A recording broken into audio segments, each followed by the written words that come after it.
নমস্কার, সবাই কেমন আছেন? আমি ভালো আছি। আজকে বানাবো আলু ফুলকপি রসা।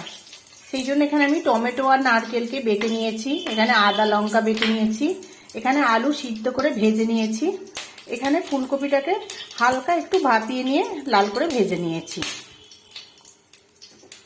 এখানে আমি মশলার জন্য নিয়েছি নুন, হলুদ, গোলমরিচ আর কাশ্মীরি লঙ্কা। জিরে গুঁড়োটা পরে শেষে দেবো অল্প।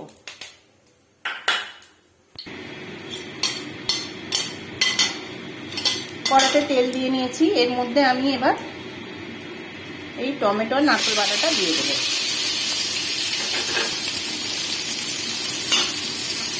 এই আদা লঙ্কা বাটাটাও দিয়ে দেবো।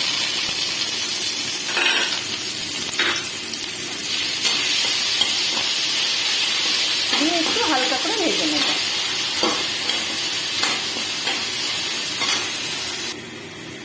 যে মশলাটা নিয়েছিলাম তার মধ্যে 1 চামচ জিরে গুঁড়ো দিয়ে নিয়েছি, জলে গুলে নিয়েছি, এটা আমি এর মধ্যে দিয়ে দেবো।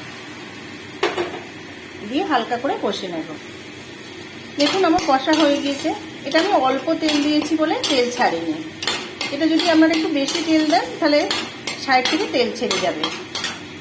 এবার আমি এর মধ্যে ভেজে রাখা ফুলকপি আর আলুটা দিয়ে দেবো।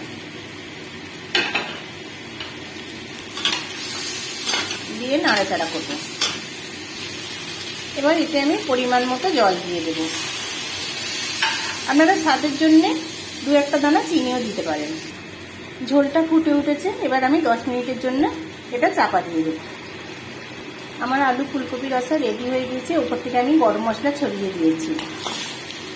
এইভাবে আপনারা বাড়িতে বানিয়ে দেখবেন, নিশ্চয়ই ভালো লাগবে। সবাই ভালো থাকবেন।